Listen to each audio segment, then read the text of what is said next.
Good afternoon, everyone. Welcome. Thank you so much for being here today. My name is Eric Stoken.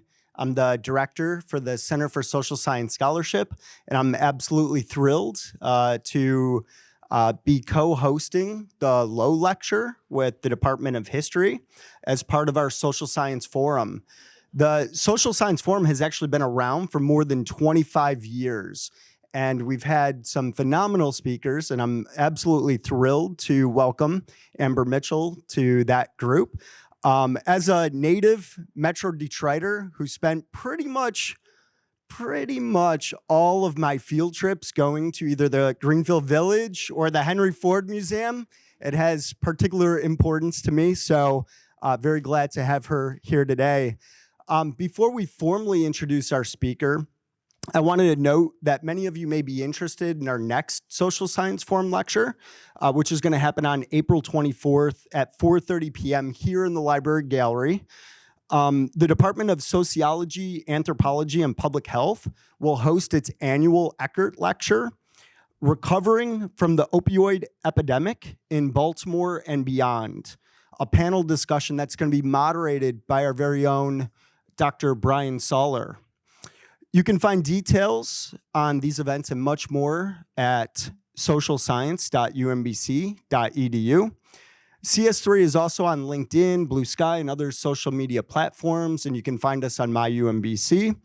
And check out Retrieving the Social Sciences, our very own podcast, where we feature stuff that's happening across the social sciences. So thank you again for being here today. I will now turn things over to Denise Marangolo, Professor and Chair of the Department of History, to introduce our speaker. Thank you so much. So welcome, thank you for coming today. I'm Denise Marangolo, I'm the Chair of the Department of History, and I really want to thank the Center for Social Science Scholarship for their annual co-sponsorship of the Low Lecture. The History Department annually holds the Low Lecture to honor our former colleague, Professor Wilfred Augustus, or Gus, Low. Professor Low earned his PhD degree from the University of Iowa in 1941. Like many of his generation, he served in World War II, fighting as an infantryman in the Italian campaign. After the war, he became a professor of history at Maryland State University, which is now the University of Maryland Eastern Shore, a public, historically Black land-grant research university in Princess Anne, Maryland. Low taught there from 1948 to 1966. His doctoral dissertation was entitled Virginia in the Critical Period, 1783 to 1789, and from that, he developed an essay titled Merchant and Planter Relations in Post-Revolutionary Virginia, 1783 to 1789. He submitted this essay to the Virginia Magazine of History and Biography in 1950. Both the editor and the publications committee thought the article was excellent and deserved publication, but they were reluctant to publish the work of a Black scholar. They sought formal approval from the executive committee of the Virginia Historical Society, which publishes the journal, and the committee members agreed that the essay was worthy of publication on its merits, and in that way, Gus Low quietly broke an academic color line, which was still evident in other historical organizations and journals at that time. In 1966, Gus Low left Maryland State to become the founding member of the History Department at the University of Maryland, Baltimore County, and here he helped build the History Department, from which he retired in 1984. I almost said 1894. Historian. Low published several other essays during his career, but he became best known in the academic world as the fourth editor of the Journal of Negro History from 1970 to 1974, and as co-editor of the Encyclopedia of Black History, which appeared in 1981. So our annual lecture commemorates the quiet but profound influence of this early champion of Black American history, and each year we invite the best and brightest historians of Black history, the South, and/or slavery to continue to teach us. So this year, we are very proud to have Amber Mitchell with us. Mitchell is a public historian, a museum educator, and a community-rooted celebrated cultural strategist who's really doing Black history on the front lines of cultural institutions around the country at a very difficult time. She's already had a distinguished career in the field. She served as the Director of Education at the Whitney Plantation in Louisiana, which is the first historic plantation to ground its interpretation in the experiences of the enslaved. She's also the founder and principal of A&M Cultural Strategies, where she serves as a consultant with organizations looking to enhance exhibits and educational experiences that center Black history and Black futures. She's currently the founding curator of Black history at the Henry Ford in Detroit, Michigan. Amber Mitchell also dedicates significant service to the profession. She's a board member of the Slave Dwelling Project, and she served as a member of the nominating committee for the National Council on Public History. She helped kickstart an NCPH task force on labor issues within the profession, and she remains an active member of the organization. And as president of that organization, I'm going to say that I expect that she will hold more leadership positions with us in the future. Amber studied history at Wayne State University and at what was, until recently, IUPUI, Indiana University, Purdue University at Indianapolis. It's now just IUI, where she specialized in public history. So in her talk today for Generations Yet Unborn, Observations and Challenges in Black Public History, Amber Mitchell will discuss the unique intersections of Black history, preservation, and memory that have presented opportunities and challenges in her career as a public historian and museum worker, and look toward a future of African American storytelling in American public spaces. So let's welcome Amber Mitchell.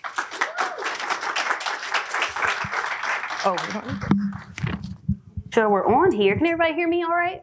Okay, cool. I love this for us. Okay, wonderful. Thank you all so much for coming this afternoon. I'm Amber Mitchell, obviously, but I just want to take a moment to really thank Dr. Merlangelo and the History Department, as well as the Center for Social Science Scholarship, for creating space for me to talk a little bit about the observations and things that have kind of floated to the surface in terms of the work of doing history in the public, especially doing the monumentous task of helping to preserve African American stories and Black American stories within the United States in a moment where it is under attack. Right? Very visibly under attack and underscored in that attack. And so what I hope to present today are some of the things that I have observed. Now note, is this going to be everything that there is to know about challenges in African American history? No. No, it is not. The only thing I can do is present from my own personal background and experience and understanding in doing Black history right and doing Black history from a community-centered perspective in the public. So that is our goal today. What does that look like? We're going to walk through what is Black public history and defining what that is, the challenges that I have identified, models and opportunities that I see as an opportunity to take shape, as well as leaving some time for questions. So, and hopefully, what my main goal here is today is to get you all thinking about what your role is in preserving and sharing African American history, as well as standing on the front lines for the preservation of all American histories in this very, very relevant current moment. So what makes me relevant in talking about this? Because why should anybody care to hear from me? So at the core of what I do, I believe that history is an action word. History is a practice. History is a lived experience. We as historians, especially those of us who work in public spaces, have a responsibility and a duty to ensure that we are preserving not only our collective stories, but the stories of those whose voices have been shouted down, ignored, and stolen over the last several hundred years, both in the United States and elsewhere. That means that the actions that we do, not only in just preserving within institutions, but the active advocacy that we do outside of our main jobs ultimately should be looking towards the good of all of our stories. Because again, history is a practice of power, and I'll go into more about what I mean by that a little bit later, but also history allows us to think differently about our past, to think differently about our present and hopefully change the way that we navigate spaces together in the future. And so I do that in a couple of ways. One, in my primary role as the curator of Black history at the Henry Ford Museum out in Dearborn, Michigan, just outside of Detroit. Just question, has anybody ever been to the Henry Ford before? We know you have. Anybody? Okay, we have one in the back. Awesome. All right, so for those of you unfamiliar with the Henry Ford, we are a massive institution founded by none other by Henry Ford, for better or for worse in many ways. It is a massive collection of several museum type spaces. So we have the Henry Ford Museum of American Innovation, which is a recent name change in the last several years. That's more of our indoor space. Outside, we have Greenfield Village, which is a collection of over 85 historic homes and businesses collected mainly during Henry Ford's time and a little bit afterwards, and we'll explore a little bit more about our most recent acquisition there. There's the Benson Ford Research Center that houses all of our collection and makes them accessible to the public, and that collection is massive. There are 26 million, that's million with an M, artifacts within the collection holdings of the Henry Ford. 25 million of them are archival materials for anything from business records to other sorts of magazines, books, you know, think about it, you name it, anything paper-based is in that archive. And then 1 million of those artifacts are 3D things, anything as big as my water bottle to a whole house, which obviously Greenfield Village would encompass of. As well, 2 more spaces, we have the Ford Rouge Factory Tour, which is a public tour of the River Rouge F-150 plant. And then lastly, there is the giant screen experience, AKA, it used to be an IMAX. It'll always be IMAX to me because I was essentially raised there, but now it's a giant screen experience. Anyway, what does that mean? That means what I do as curator of Black history in that space is make sure that African Americans are not only being elevated, but we are taking up the space we rightfully deserve in that space. When we're talking about American innovation, we can think about business, obviously, and industry and invention, but also social innovation and the things that we have done as African Americans to transform the spaces and transform our world for the better. Within that 26 million count artifacts, I also have the monumental job of making sure that not only do we have things that represent us in our collection, but also rethinking the ways in which our collection has been used both by the institution and outside to amplify those stories. This is different mainly because in the institution's nearly 100-year history, because it was founded in 1929, there has never been somebody specifically looking at the histories of a particular person or people over time. Probably the closest one would be Henry Ford himself, who has several people kind of dedicated to telling aspects of his story. Prior to myself, there was one curator of public life who had been there for many, many years, just recently retired, where my theme was up under. And, you know, no shade to her, but ultimately our African American history collection, or things that are explicitly dedicated to talking about African American history, stops at 1970. For me, as somebody born in the 1990s, that is a problem because I don't see myself here at all, let alone do I see the beauty that it means to be Black in America, nor do I see any sort of complication that comes with being Black in America represented in that collection. And so I have a major part of that job, in addition to diversifying the collection, re-looking at the things, is also making sure that our voices are heard both internally through our exhibitions and also advocating internally. And so we'll talk a little bit about that as well. The main project that I'm working on right now is the Dr. Sullivan and Richie Jean Sherritt Jackson Home Project, and we'll talk a little bit more about that as well. But ultimately, my larger calling that I believe is what I'm here to do is to help Black communities understand the value that our stories have to transform education, preservation, and economies all around the world. And what I do outside of my main job is help consult with organizations and individuals and communities to make sure that we know the value of our stories and making sure that we aren't played out in the streets, because Black history is valuable. We bring in a lot of income to all kinds of communities. We bring all kinds of stories and richness to communities, as well as our economic power as a community to support our stories. And it's important that we are not made trifled with ultimately, and make sure that we also see the value of our own stories to present to, because oftentimes we don't necessarily have to put them into a majority white leaning institution to make sure that they are preserved. We can do that ourselves, as we always have done. So that's what I do. And ultimately, what we're here to talk about today is a little bit about what Black public history is. And I have to admit, it was really hard for me to try and put into words my lived experience, because when you're in it every day and you're born into a practice and how we move through spaces, how we work with elders, how we work with communities, it's hard to put a name and a definition behind it. It's hard to see it from afar. When you're in the trenches, it's hard to see it from a 10,000 foot space.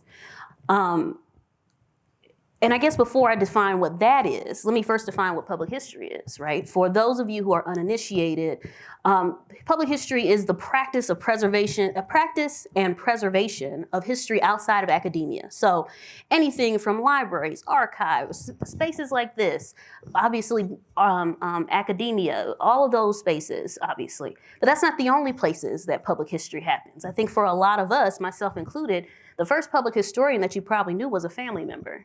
Somebody who's taking care of your family's story. If it's anything like me, it was my dad, who is going to be 84 next month. And he would sit me down and say, okay, Amber, so this is your auntie and this is your uncle and this and this and this and this, to the point that you can't forget it ever, ever, ever, ever, ever, right?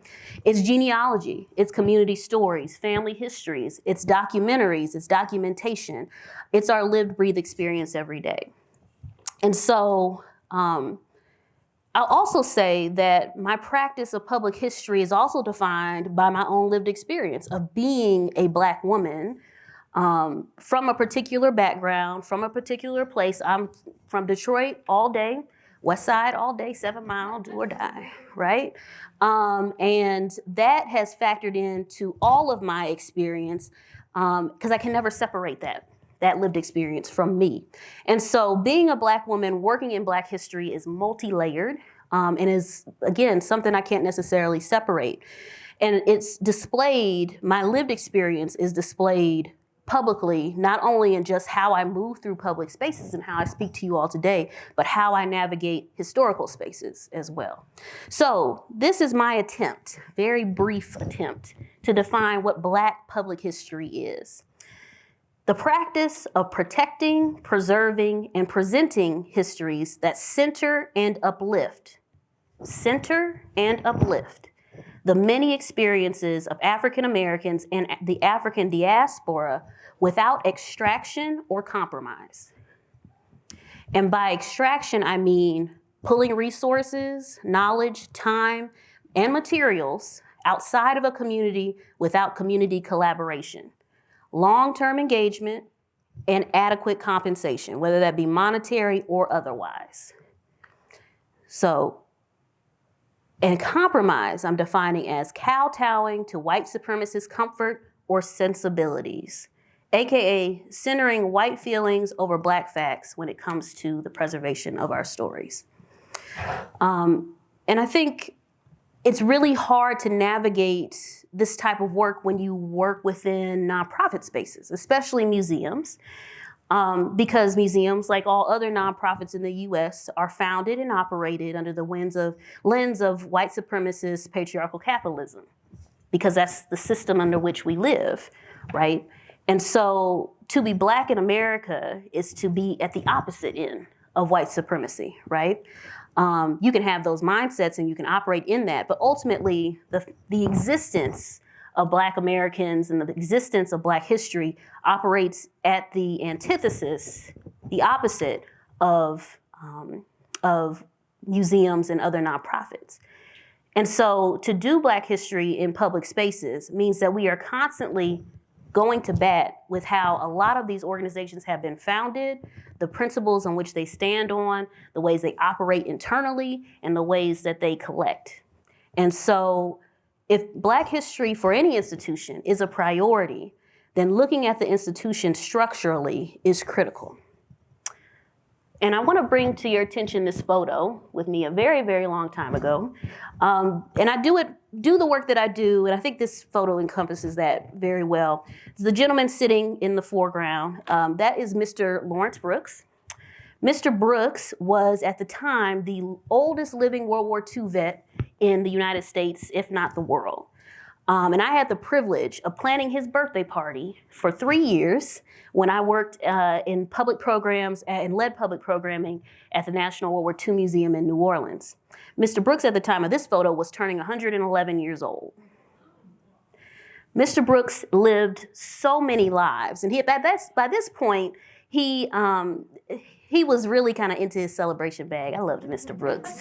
He was such a wonderful person, just the nicest man, and really never really wanting to celebrate the work that he did because he didn't really see, and like you see this with a lot of World War II veterans, is that they're like, I just did what I had to do. I did what my country asked of me. And he did that during a time when he enlisted, when he was 30 years old, so he was already older than a lot of young men who enlisted at the time. His work was bound to being essentially a butler for higher ranking officers in the Army, and where he was treated like a dog, just an absolute dog. And it wasn't until he survived the war. He worked, I believe, as a machinist through most of his life, and had long since retired. And was living with his daughter and attending a church that one of our members also attended. And they brought him to our attention that, we should really be celebrating this man. And I can tell you, one of my proudest memories is bringing Mr. Brooks out and him getting swarmed, not by folks our age, but 90-year-old World War II veterans it was like the Beatles had come to town or something, right? Because for them, he was the person that they were looking up to, right? For him to have, to not only just have survived this long, but to also just have done what he had done and survived what he had survived. And so Mr. Brooks passed away a few years ago. He was 114 at his passage. And so, it's a real privilege to be doing something as seemingly as innocent as throwing a birthday party, but really it's recognizing the skill set and the value of our African-American veterans and other people like them. How many other examples of a Mr. Brooks are there out there, right? And those stories are really important for us to share and maintain into the future. So what comes with working as many jobs as I have at this point is a lot of observations about where are we as a field and where are specific challenges that we have doing Black history in public spaces, being Black in public history and challenges in Black public history generally. So I see them as three major spaces. Again, this is not exhaustive, but these are the things that I have noticed in my particular train of employment. So you can divide them into three sections. One is environmental and climate, politics, public and institutional investment. And we'll see how all of these thread together. So first we're going to start out with the environment and climate. So I spent nearly 3 years working at Whitney Plantation, just outside of New Orleans, as the founding director of education there. They had not had someone who was specifically thinking about education, thinking about the teaching of enslavement and the lived experiences of Africans in America, African Americans, and Creoles of color, specifically to youth, to children. And so when I was brought in 2021, my job was to think through what it is and how do we help children, especially school groups, understand what we do and why we do it. The mission of Whitney Plantation is to educate the public about the history and legacies of slavery in the United States.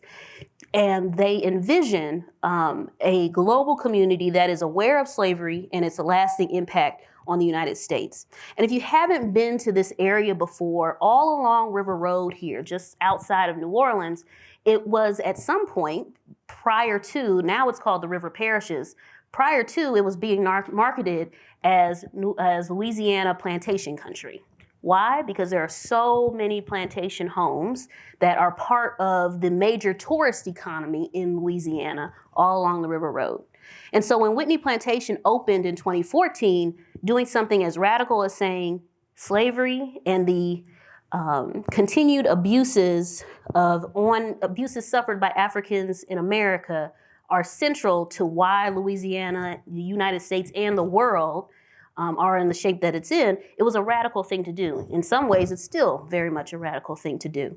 And just a little bit of the numbers behind that, by and large, 70% of visitors to the area around Whitney Plantation, Whitney is the reason why they're coming to the area for the visitors that we surveyed. About 48% of them, in terms of age range, are 19 to 34.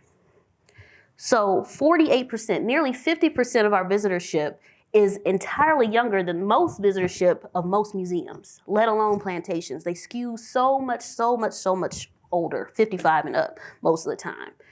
So to get that young audience is telling you something about what people want to know, that people are interested in learning. And then lastly, their primary motivation for a visit is to learn about slavery. That's what they're there to do. And so going in and out, day in and day out, working in that space, we had a real opportunity to talk about why we are who we are as a country. And I will say that that's some of the proudest work that I have ever done is working with young people. And I just got to say before I move on, one of the very best school tours I think I've ever done were with third graders. I usually did not take third graders because I was a little young, but we had a special relationship with this particular group.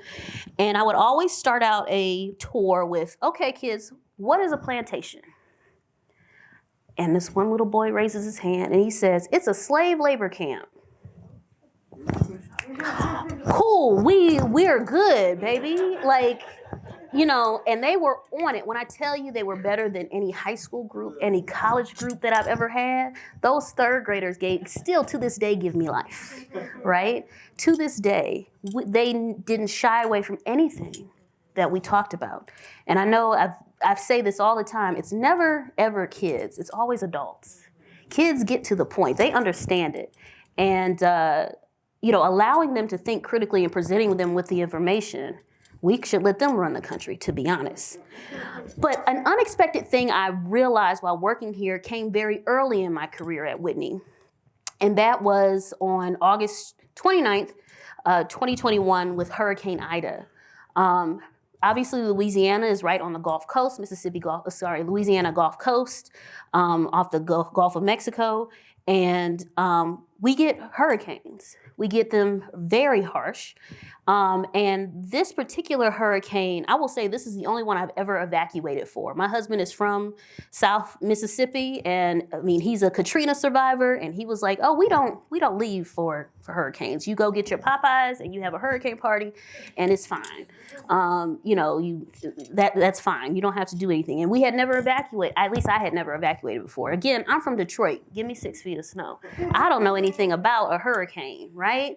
At least outside of Popeyes and hurricane parties at this point. Hurricane Ida was different in that it powered up seemingly overnight. It went from, and if you aren't familiar, hurricane system regulation, you go from a 1 to a 5. 1 is pretty light, pretty tame. 5s are very bad, very, very bad.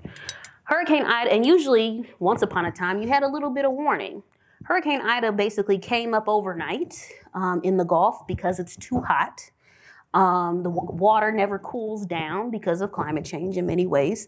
And the hurricane got stronger and stronger. And Tuesday night, it was a 1. Wednesday morning, it was a 3. And we were like, nope, out. And so we were gone for a week. Power was out for a week. And, thankfully we didn't have any issues to our home, but then I had to go back to work. And Whitney was absolutely decimated by Hurricane Ida. The hurricane, they claim it was a high category 4. I promise it was a 5. which is, about 150 miles an hour. And it sat over Whitney for 7 hours. Absolutely decimated the parishes that it was over. So Whitney is on the west bank of St. John the Baptist Parish, and that's a largely rural parish or county, depending on where you're from. And to this day, there are still blue tarps over people's homes because of the damage done by Hurricane Ida. We lost 5 buildings in that, including a couple of dwelling places for the enslaved. Millions upon millions of dollars in damage for that work. But Whitney Plantation at the time had just become a nonprofit. It was founded as a privately funded institution and then became a nonprofit just as COVID hit. And then you have the wave of Hurricane Ida. And we ultimately, the only way we could make money was by doors being open. Thankfully, we had already created an audio tour by this point, but we had to think about what were people going to see when we were at some point going to be able to reopen. And so by the numbers, here's what the damage looked like. It was over $1 million in damage, the total collapse and total loss of 5 historic structures, significant structural damage to 10 structures, including the big house and the Antioch Baptist Church, which you can see in this bottom photo here,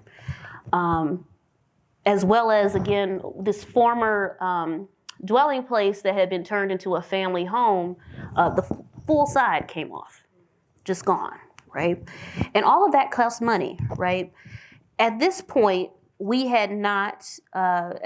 there were issues with insurance. And so a lot of the work that had to end up coming done during this time to repair had to come out of the institution's coffers because the insurance was just not going to pay for it. And so there were several lessons that were learned during this time. One, we had hired a director of historic preservation in June of 2022. I had to get to know more about historic preservation offices and getting close with the state SHPO's office, so the State Historic Preservation Office, as well as the Small Business Administration and all the loans that are administered through that. Connecting with, again, network, because it's all about who you know. I've been long involved with NCPH, AASLH, or the American Association for State and Local History. And so I didn't really know how to solve the problem, but I knew people who knew people, right? So calling in the networks and asking for help put me in contact with groups like HINTAF and this gentleman, Adam, where we were able to activate historical preservationists from all over the country who had literally just put ink to paper about a national alert network for historic preservation opportunities during these sorts of times. And so we had to learn a lot in the middle. And can I say that I never really wanted to work in a historic house at that point? And that's when I realized, like, Amber, you big dummy, you work at a collection of historic houses at Whitney Plantation, you big dada. So although I was coming at things from an education standpoint, when there's an emergency, you got to get, and we need everybody activated. Well, it's time to get activated. And sometimes you have to step outside of your wheelhouse to make sure that we're able to reopen the doors. So that's what happened with Whitney, and it's still continued to this day, damage done by Hurricane Ida. Another challenge that comes from Louisiana is kind of this intersection between climate and environmental justice. Whitney Plantation is just outside of New Orleans. So just outside of New Orleans here. This is also a map of I was hoping that this would light up, but c'est la vie. So Whitney is kind of here at the curve, right here, right? That's where Whitney lives on this map of sugarcane plantations between Baton Rouge and New Orleans. This map also looks like this map. This map marks, every dot on this map is a mark where major petrochemical plants exist between Baton Rouge and New Orleans. I bring this up because this area between Baton Rouge and New Orleans is known as Cancer Alley, right? The highest rates of cancer amongst anybody, but especially African Americans, because that's vastly who is still in these areas, living still on former plantation lands. Highest rates of cancer in the world, not America, not Louisiana, but the world. And it's all right here where former plantations are. So the next challenge is also political, right? So as we reopened from Hurricane Ida, we also were faced with an additional challenge, which was a grain terminal that was looking to be built on historic, formerly Whitney Plantation lands right next door, where a company called Greenfield LLC was looking to build a massive multi-million-dollar grain terminal in the middle of these former plantation spaces. We also know that these lands, or specifically the land that Greenfield was looking to build their grain terminal on, was also had several anomalies on it that we were able to find through radar looks into the ground that we believe and know are slave burial grounds, because enslaved people often buried their loved ones along the edges of plantations, in forests, formerly forest places, right? And so as that challenge of Ida was happening, we also were meeting this new challenge of a grain terminal looking to be built that would not serve anything for this community. In fact, grain terminals are especially dangerous. They are prone to explosions. They put all kinds of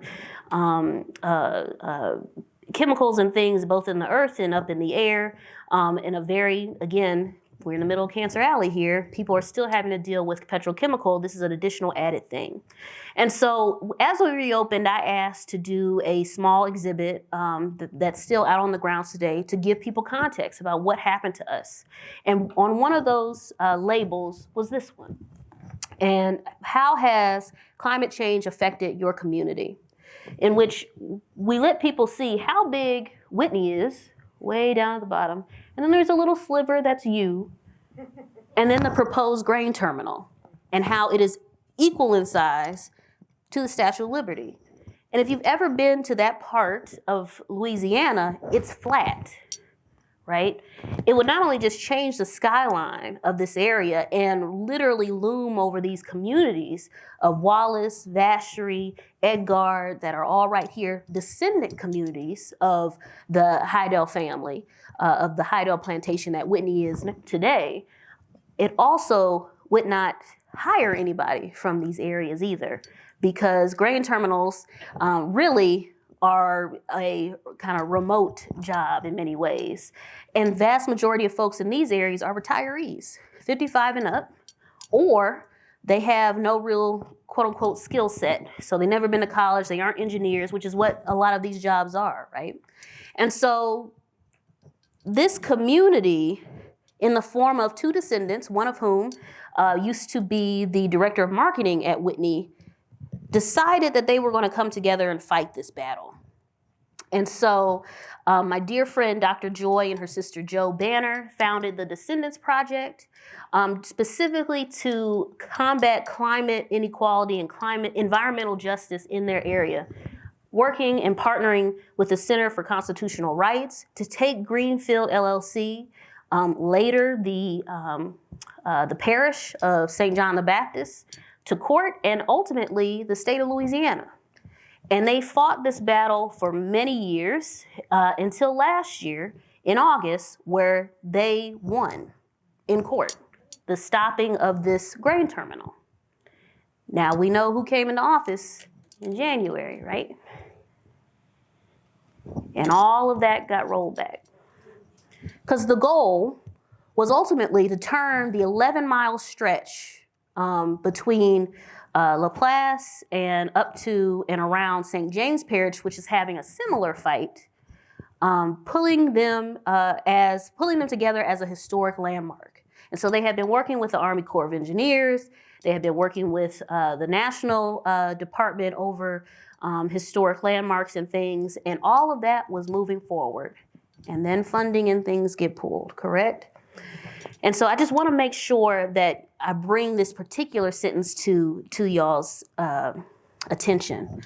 When they had their funding pulled in February, when all of this was reversed in February, the governor of Louisiana, a real piece of work named Jeff Landry, says this in particular, quote, "After years of delay, it is sad that the Corps of Engineers had additional delays with this project," meaning Greenfield, choosing to adhere to the special interest groups and wealthy plantation owners instead of hardworking Louisianans.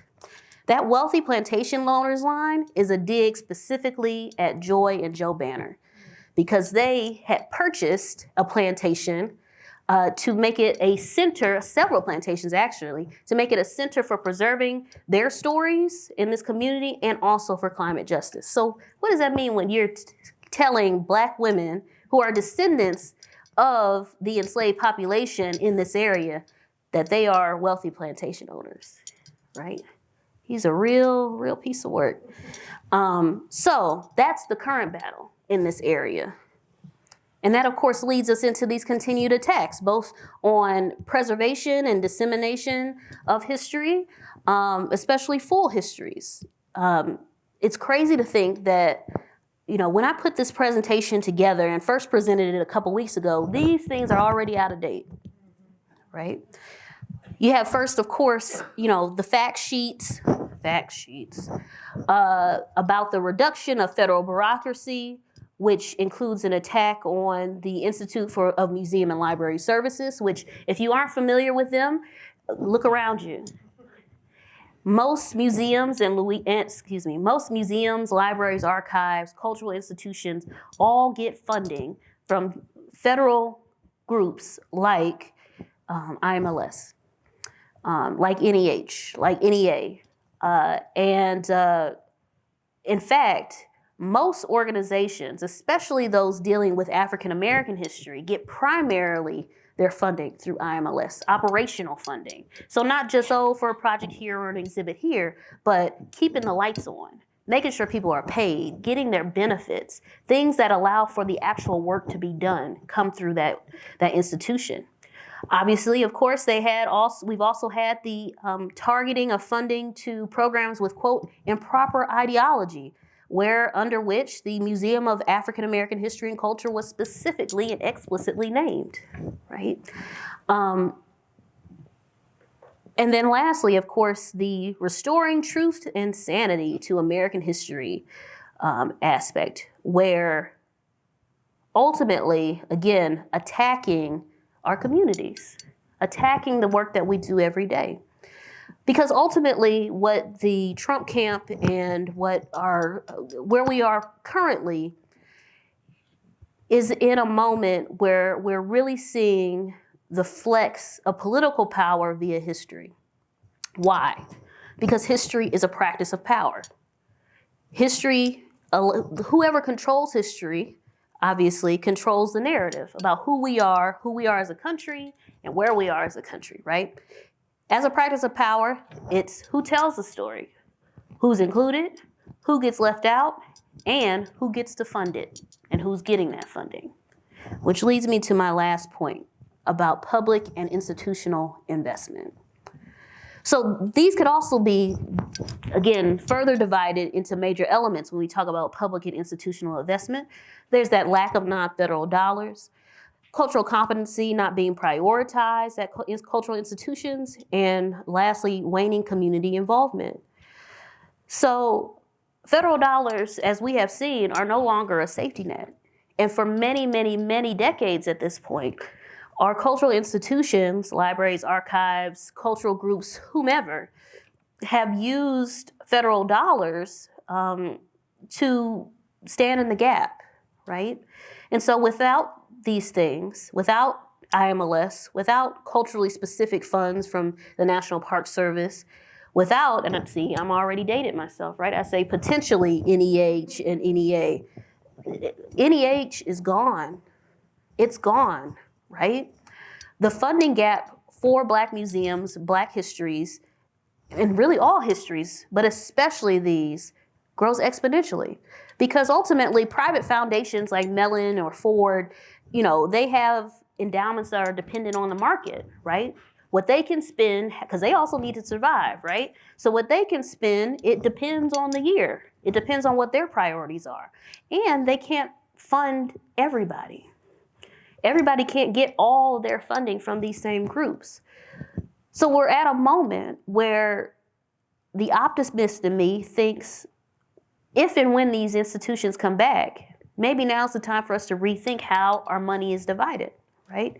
How are things given? How are we investing in communities? How can we make sure that our federal dollars are not the only funding that our cultural institutions are getting, right?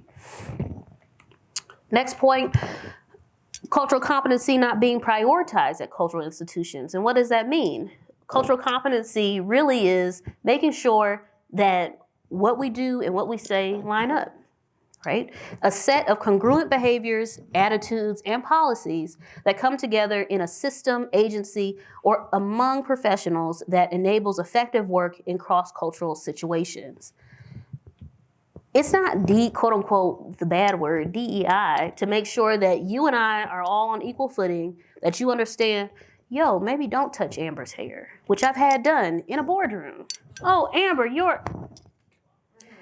if you don't know anything about Detroit, we are the black hair capital of the world. You don't touch our hair, period, but especially not where I'm from, right? And especially when this particular person, one, we're not friends, and two, she holds a higher rank than I do. So what do I do in a moment other than freeze up and try not to swing on somebody, which is what my training tells me to do. But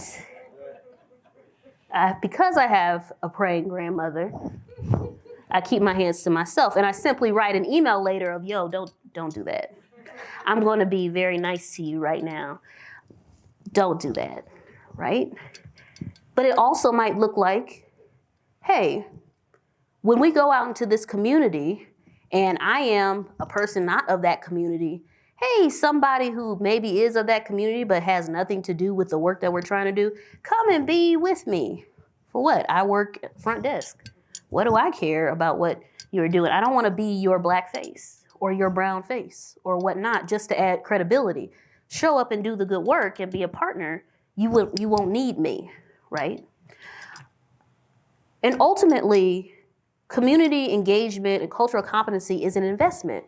Just like you do any sort of training for staff, how do you work with the front desk? How do you do security, blah, blah. This is an investment, right? Investment in working with communities includes your staff, because your staff is also a community, right? Your internal community matters because they're the ones who's selling you, right, as an organization. So what I have identified as culturally competent institutions and organizations, they're one, prepared to take on Black-centered stories through continued assessment of public-facing interpretation and placemaking, as well as internal practices from collections, front of house, community engagement, to human resources. All of those things matter. We have to have a culturally competent organization to do the work of doing the work, right? They recognize the racial dynamics of the communities they are attempting to reflect and work with them accordingly. Come correct. Don't show up acting crazy or being weird. Just come correct. Come with respect, right? Culturally competent organizations understand that culturally and historical responsive ways of interacting with communities of color may require financial and time investments. Just because you having an event don't mean we gonna show up. I might show up because I'm there for the free food. But somebody else might be like, I don't know you. I don't know you. You want to take something from me. I'm not here to be taken from, and I don't care what you have to offer me because you also have been here forever and you haven't shown up before. What have you done for me lately? And then lastly, culturally competent organizations attempt to not put the burden of institutional competency on staff of color. It's not our job to transform the organization alone. That's not what we're here to do. You hired me for this job, I'm here to work this job. If you want to make me do, or you want to get my thoughts on a particular thing, okay, cool. How are you going to compensate me for that? Especially if you're trying to make me plead my case about the ways in which security has followed me through the organization because they didn't believe that I worked there, right? I should be able to seek some sort of compensation for that, whether that be some additional time off or whatever. Because ultimately, this is still a job, and you're putting additional unfavored labor onto me. That's emotional, that's mental, that's who I am as a person, and I should not have to do that in particular spaces in order for the work to be done. And then lastly, waning community involvement, meaning that community-based advocacy is lacking currently, with distance from historical events, time, and other kinds of constraints. And so I have this photo up, which is from Selma, Alabama, of my current project at the Henry Ford, the Dr. Sullivan and Richie Jean Sherritt Jackson home, which was built in 1919 and was lived in by 3 generations of Black dentists in Selma, Alabama. What we are mainly looking to present here, the most critical story that we are presenting here in restoring the home back to its original look, is in 1965, Dr. Jackson and his wife, Mrs. Richie Jean Sherritt Jackson, opened the doors of this home to their dear friend, Reverend Dr. Martin Luther King Jr., and the Southern Christian Leadership Conference during the height of what would become known as the Voting Rights Act movement in Selma. And so in this home, they planned out aspects of the Selma to Montgomery March, most famous images being that I think a lot of us know of as Bloody Sunday, of which we just celebrated the 60th anniversary of just last month. And of course, they wrote drafts of the Voting Rights Act at the dining room table in this home. This particular story hits hard for me, mainly because this is my dissertation. All but. It feels like I'm not enrolled in any sort of PhD program. But if anybody wants to offer me a PhD because of this work, I would appreciate it.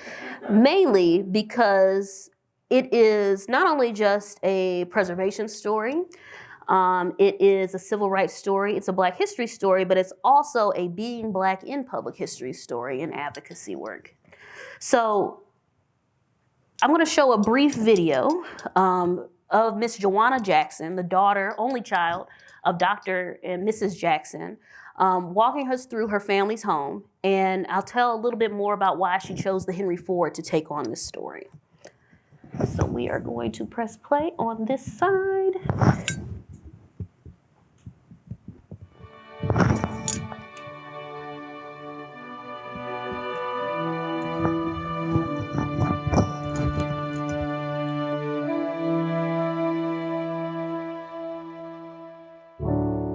Welcome to the Jackson Museum. I am Joanna Jackson, the daughter of Dr. and Mrs. Sullivan Jackson, and I invite you on a tour of Jackson home. Every room in this house tells a story because this home served as the place of the planning with Dr. Martin Luther King Jr. and other leaders of the historic 1965 Selma to Montgomery March. Over a period of the 6 months that he was here, he has slept in every bed in this house. In this room, these are the pajamas, this is the actual bed in which Dr. King was planning the upcoming march. This desk was here in the house when it was built in 1912, and this happened to have been Uncle Martin's favorite desk. If he had to steal away and do something at a desk, he would always use this desk. This is the room in which Dr. King would hold conversations with President Johnson on that telephone. My mother was the keeper of the doors and made sure that during those marathon phone conversations, no one would penetrate this room. This is the dining room for the first two African-American Nobel Peace Prize recipients. Dr. Ralph Bunche, who won the Nobel Prize in 1950, and Dr. Martin Luther King Jr. held their private meetings and held their private meals here at this table. The morning of the 4-day Selma to Montgomery March, Dr. King came into this room with his lieutenants, and they had their prayer session. No one knew that morning what was going to happen, but they knew that history was going to be made. The living room. There was a historic night where President Lyndon Baines Johnson addressed the nation. Uncle Martin was still living in this house that night, sitting in that chair, watching. At the end of that speech, President Johnson uttered the words, "We shall overcome." And we shall overcome. To let Dr. King know that he indeed intended to sign the Voting Rights Act. And that iconic photograph was in Life magazine.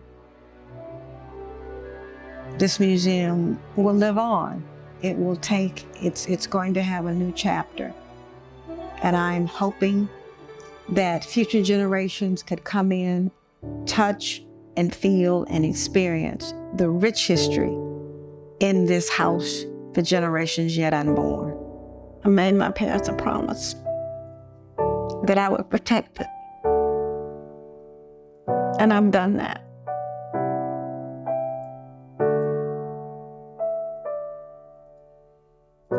It belongs to the world now.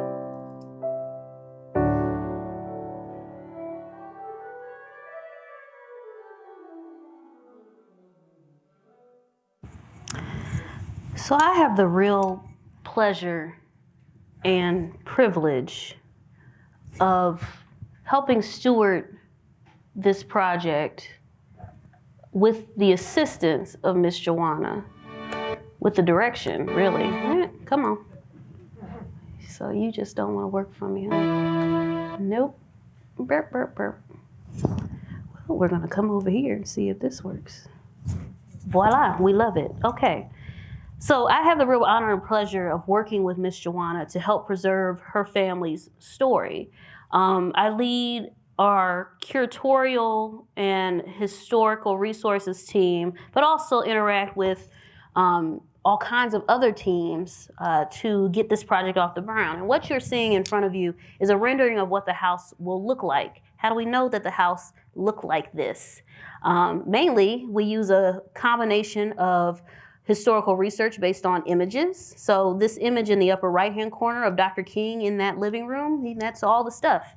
The family held on to everything. 8,000 artifacts have come out of this home that we are processing. And essentially what we did, because the Henry Ford at this particular point does not have satellite capabilities, like satellite organization capabilities, what we did was move the house. The house has been moved from Selma, driven up nearly 1,000 miles. It was basically taken apart in two halves. Over the course of 2023, we pulled all of the artifacts and materials out of the home, packaged them up, shipped them up, pulled the doors, windows, facets of the house out, shored it up so that it wouldn't move, took the roof off, took the porch off, cut it in half, and drove it up in two halves. And it is currently sitting on its first basement and has survived its first Michigan winter in Greenfield Village, proudly can say, where we are restoring it to the way that it looked in 1965, which is our date of historical relevance. Obviously, that doesn't mean we won't talk about the stories that also happened in the home, because this home is actually very important to talking about not just the civil rights movement, but about Black life for Black professional class who builds Selma and really builds the foundation to have a civil rights movement in the South. But also, we get to talk about something we don't often talk about, and that is African Americans who did not leave in the Great Migration. We get to talk about a middle and upper class, really, African American story in the South. where for a lot of our visitorship to the Henry Ford, if they know anything about African American history, it's really MLK, Rosa Parks, and that's really about it. We get to complicate that story up a little bit here, which is exciting. But I will say that I was, am, and will always be conflicted about this work, mainly because this house should have never had to leave Selma. Why did it leave? Mainly because Miss Joanna was not getting the support that she needed to preserve her family's story. Her mother passed away in 2013, and she operated the Jackson home as a museum for 10 years. And she fought to keep it there. She fought to find funding to make sure it would stay open. She fought to try to make sure that it would be preserved. But as, of course, time goes on, right? And we all get older, and we all start slowing down, and we all start thinking about legacy and stewardship. And she knew if she left the home as it is and one day potentially never came back to it, it would not be taken care of. And so even though this community, and if you have never been to Selma, Alabama, it's complicated. The Selma to Montgomery March and specifically Bloody Sunday, the Selma Jubilee that takes place to commemorate that anniversary every year is the largest event that they have. It's also the largest civil rights commemoration in the United States. But a lot of that money doesn't go back into the community, and a lot of that money doesn't go back into historic places like these. A lot of them are privately owned, right? Either privately owned or they're owned by the city that does not really have the funding to preserve these things.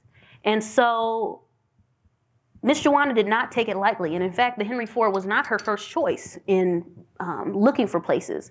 But a gentleman named Spencer Overton, who is a professor at GW, had taken he's a lawyer, and he had taken some of his students down for Jubilee, which they do annually. And they were doing a tour of the Jackson house, and she's explaining the story, blah, blah, blah. And he's like, Miss Jackson, I'm sorry to interrupt you, but this house needs to be at Greenfield Village. And she's like, what are you talking about? And so she did her research, as any good person would. And she's like, oh, okay. So here's a place where they talk about all of these things. They preserve homes. They have experience in moving homes. They have experience in restoring homes. Well, maybe this is the place for us. And so we were the place for her. And I think the most important part of my job today in doing this is making sure that not only are we treating this story right, but we're also treating Miss Joanna right. I would say that 75% of my job is doing research. The other 20, and research and collecting and all the stuff that a curator would do. 25% of my job is advocacy and making sure that people treat our elders like Miss Joanna right. If you're going to ask her to go out and fundraise, you're going to pay her for her time. If you're going to ask her to do all these things and represent the organization, you're going to pay her for her time and expertise. If she feels like we have her family because we have every photo, we have all their material, to her, we have them with us because we do. We need to make sure she gets whatever she asks for, because we don't often get the opportunity to have the person who lived it in our face and who reached out to us.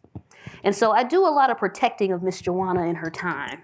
I don't say that it is a burden, because it is not. It is a real privilege to be able to do that work. But not everybody is up for that.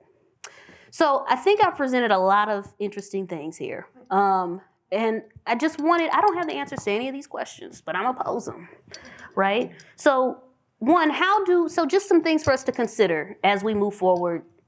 How do we advocate for Black history in non-Black spaces, both in preservation, information dissemination, and institutional practice?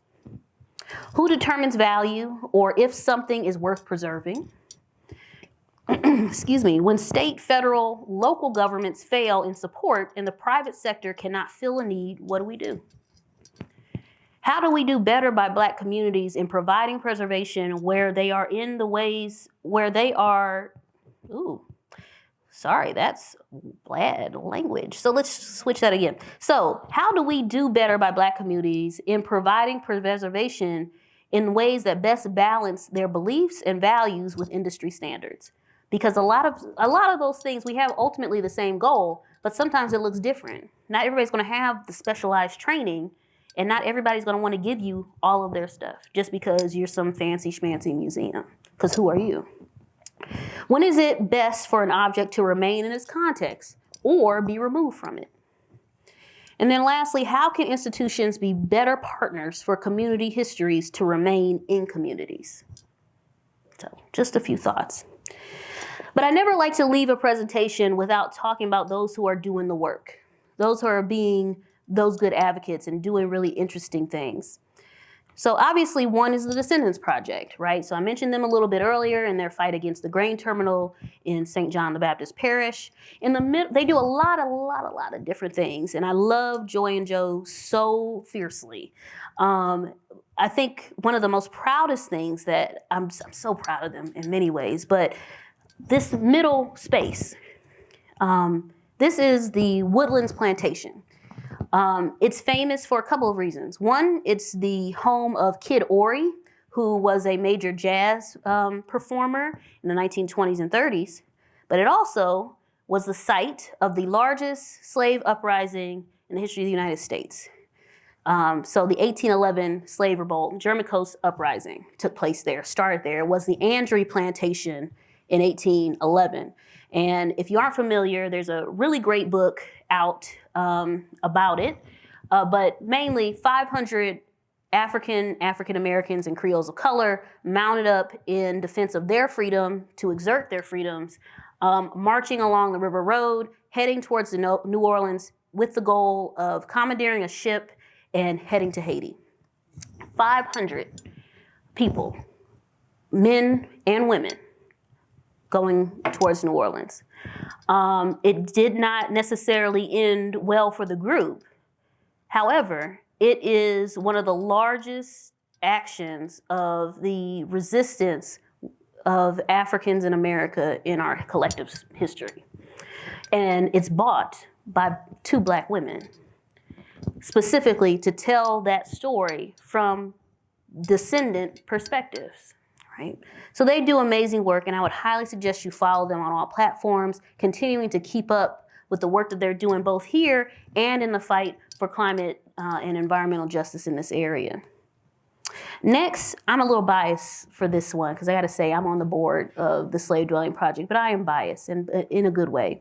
So if you haven't heard, Joseph McGill and the Slave Dwelling Project, Joe is God, how to even describe Joe? Just a powerhouse. He is a military veteran who is passionate about telling the stories of enslaved people. And what Joe does with that is he goes out to dwelling places in which enslaved people lived and slept, and he sleeps there to bring awareness to it. So sometimes that's cabins, sometimes that's attics, sometimes that might be now a bathroom, depending on the plantation site you go to, right? And so Joe in his work, as it's grown so just exponentially since 2014, now the Slave Dwelling Project runs a conference every couple years. So this is from last year where we hosted in Philadelphia and talked about slavery in northern states and invited other scholars, both traditional academics as well as public historians and community historians, to come out and talk about the work of preserving the history of slavery in the North that they're doing. And then next year we're going to be back in Charleston, which is where Joe is based, talking about 250. Right, America 250 next year, and discussing slavery in the colonial era, right? Joe also has a book called Sleeping with the Ancestors. I would highly recommend, if you haven't read it, please grab it. Both Joe and his co-author, Herb Frazier, do a wonderful job in presenting this story and presenting this material, and talking about the work of doing literally history in the public. So not only is Joe sleeping in these places, he also invites the public to come and do it with him, right? He invites the public to come and do these campfire conversations. And when I tell you, they don't just talk about slavery, they're talking about what's going on today, because that's what matters. Right? That's why this history matters. And so they're working on on that. And it is a real privilege to be able to work with Joe to make sure that he can continue to do this work. Because I will say, he literally has slave in the name of his project. And it is hard right now to find funding for the work that he does because he is explicit about the work that he is doing. So, and then lastly, to go back to Detroit, Black Bottom Archives, which is a community-based archival story. If you're not familiar with Detroit, Detroit is divided up into basically on a giant spoke with Woodward Avenue going from the river all the way up to the northern suburbs. On the east side of Woodward, there is a freeway called 375. 375 basically wiped out two of the historic Black neighborhoods in Detroit. And for a lot of people who came north during the Great Migration, Black Bottom is where they ended up, right? And so this is not a unique story. Every city with a freeway running through it had that happen, an urban renewal and all of that. And so Black Bottom Archives is a work by Marcia Black, who is a community archivist in Detroit, who is working to help preserve these stories. And they're continuing to build themselves up. In fact, they have an exhibit right now in the Michigan History Center up in Lansing, which is a big deal. And they go out and they do like community preservation stories. How do you do genealogy? They do oral histories with communities as well. And I'm so proud of them because they've done some really awesome work in the last few years to the point that they got Mellon Foundation money to do the work. So it's really exciting. And of course, their work is kind of built on a network of Black memory workers. And I want to specifically shout out Zakiya Collier in the Black Memory Workers Collective, who it's a group of all folks who are just like Black Bottom Archives, community archivists that are committed to preserving our stories in place, right?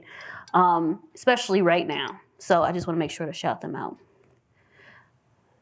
So to wrap us up, I always have to ask, especially being right in the middle of all of this MLK research that I'm doing right now, where do we go from here, right?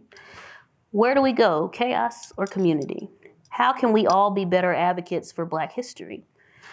And I love this quote by Maya Angelou.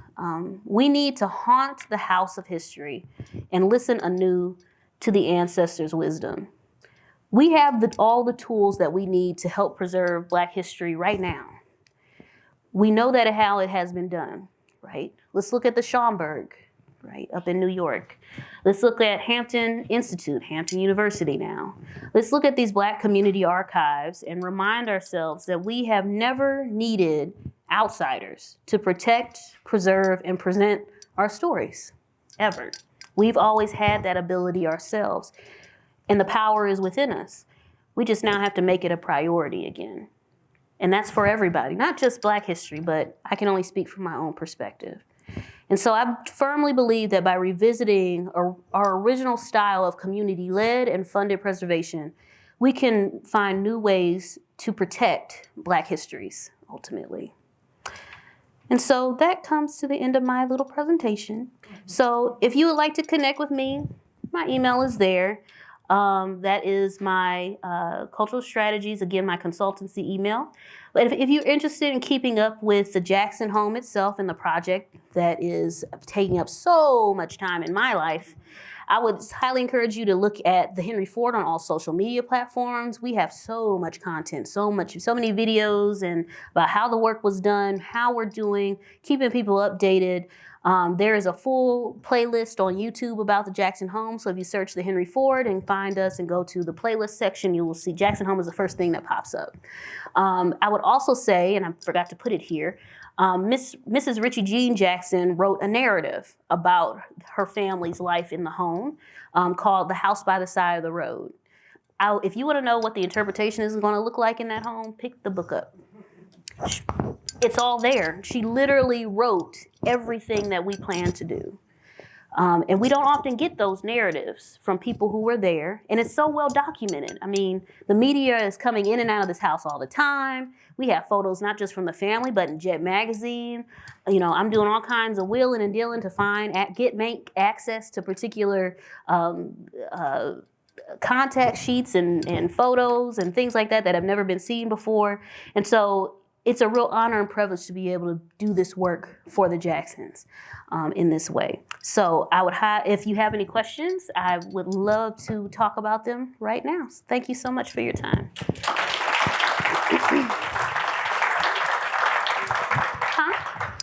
Whatever you want to do. We got time for a couple questions. I think Amber can field a couple. Sure, absolutely. We can eat and talk. Yes, sir. I'm curious about the space that formerly occupied by the Jackson home. What has happened with that space? That's a great question. And since the removal of the house, what has been the reaction, if any, of the local community, and has it perhaps awakened some consciousness a bit too late? Yeah, those are two great questions. Thank you for that. So when we acquired the Jackson home, we acquired the home itself and all the contents within. The land was left to Miss Joanna. It's still within her, or with her. And ultimately, she decided what she wanted to be put on the land. And so she decided that she wanted the land concreted over. Why? You have to ask Miss Joanna. We all encouraged her not to do that route, but you can't tell grown folks anything, right? But what she did decide to do is have a mural placed on the lot, talking about the family story via art. And then the Henry Ford also has a marker there talking about where the home has ended up with a QR code for more information and things like that. So that's where it is now. As far as community goes, it's interesting because I've heard multiple arguments. I've heard some people say, well, I didn't know she was broke like that. Miss Joanna is not broke, let me tell you. Her family made sure that she was well secured, right? So there was a lack of information about what was happening, so people filling in the gap. She fields calls constantly from folks about what happened to the house and where it is. I think for a lot of folks, they didn't believe she was actually going to do it because she had been saying for years, I got to get this house out of here. I got to get it out of here. And people were like, oh, yeah, okay, crazy Joanna. She'll get the house out of here. And then when we rolled down out of that lot, people were like, she really got the house out of here. And so, we've been doing outreach work and engagement within that community because it's important, and obviously it was part of a civil rights history ecosystem that I am getting my leadership to better understand. But I think, and what I would hope, is that it does lead to a conversation about why is it that we aren't investing in our own historical communities. And that's what I hope that our field generally should be asking about it. Because, moving houses is no longer best practice in historical preservation. That's just not the way we do things anymore. I mean, Henry Ford, what's the difference between a hoarder and a billionaire? Who knows, right? But in his time, they completely dismantled things and they put things back together kind of the way he wanted it put back together. Now that's just not the case. And so I hope that it leads to a further conversation because there will be many more potential Jackson Holmes stories. The Henry Ford can't take them all. So how do we make sure that things are maintained and preserved? If we're thinking about even things that are on the front lines of the climate crisis, because a lot of Black stories are along our coastlines, as waters rise, as hurricanes get worse, whose stories are getting lost first? When it is no longer safe for those buildings to be there, how are we going to move them? Can we move them? Will we move them? I don't know. But I hope that our field starts having that conversation. So I appreciate those questions. Thank you. Yes, sir. Narrow it. There are preserved historic mansions across the state. These are often tourist sites. There's many of them around our capital town of Annapolis. Over the past 100 years, there's been the obliteration of enslaved people's quarters, burials, other artifacts. What would be your advice to historical societies and local communities. So I guess the best advice is starting to stoke outrage in those spaces. Your best ally is going to be those communities around it, and they love bad press. We love bad press to get word out. What they hate is bad press. They hate to be embarrassed publicly. So using the media to your advantage. I would say in terms of privately owned buildings, trying to do as much advocacy for the continued maintenance and maintaining of those spaces. If you can't move them, let's figure out something to do with it. Let's actually have it be useful. And if you are so dead set on getting rid of it, can we bring in a historic preservation group to maybe pull out the most useful and important storytelling elements of this place, right? Can we take a 3D image of the space, right? Can we make sure that in some way that it is preserved?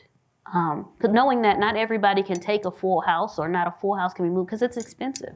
The Jackson home is a multi-million-dollar project that we have no money for, but are still doing. But for every Jackson home that is successful, there's many tens, if not hundreds others that aren't. With what you just said, I think digital documentation is probably important to get in there and try to photograph every square inch of space. Yes, sir. Yeah, in fact, let me scoot in further back up in this presentation. This particular cabin was one of the ones that we lost in Hurricane Ida. It no longer exists on site. The reason that we still have some semblance, or Whitney still has some semblance of knowledge about this particular building, is because I guess somebody forward thinking just a few months earlier had come in and done internal scans of the building. And so luckily we have that, right? So if we wanted to quote unquote recreate it or create a reproduction, craft a reproduction, we could still do that. It's still documented in all of our materials, so having the evidence to show that this was here is always important. But let's use the technology that we have at our fingertips to help preserve those things. And I would also say, we lose spaces a lot, especially Black history spaces. How can we make sure that the stories themselves are not lost, right? Because is it the story or is it the space that is most important? They work in tandem, they work together. It's best to have them together. But if we can't have the space, let's make sure that we're elevating the story to know who was here, who was loved here, who survived here, who had joy here. Let's talk about them, because they're who imbue this space with power, So it's a hard question to answer, and it's only going to get tougher, especially as, not only just gentrification, but outright stealing of properties and expropriations and all that kind of stuff. All of this is going to continue to be a battle, and we have to be ready to fight them as a community, as advocates for a community, as advocates for history. So thank you for that point. I appreciate that. All right. Well, I'll hang out here if anybody wants to ask any more questions, but feel free to enjoy the goodies in the back, and I thank you for your attention.